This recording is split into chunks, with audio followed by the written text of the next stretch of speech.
When I talk to DTC brands, they tell me they love analyzing data on Google Sheets. But what they don't like is loading, exporting data, uploading CSV files into their raw data sheets. With Fulfill, you don't have to, even if you have millions and millions of order data in your system. So let's see how that's done and how quick and easy it is. So I'm connecting to Google's data warehouse here, which powers Fulfill as well.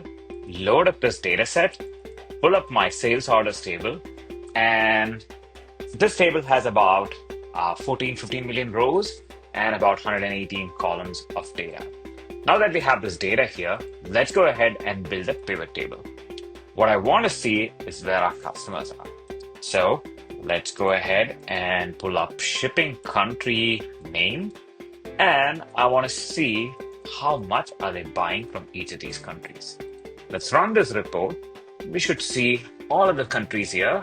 So about 120 countries where we are selling to and the dollar amounts that they're buying from us.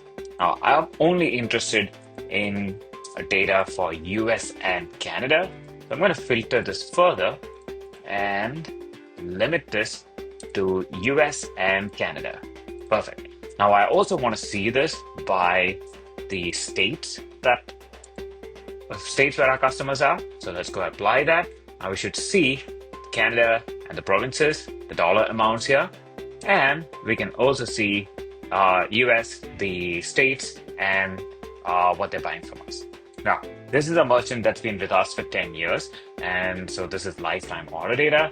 What we want to see is by year over year, how has this evolved? So let's go ahead and add order date. We want that on the columns. And let's go add year so we can see year by year how these states have performed.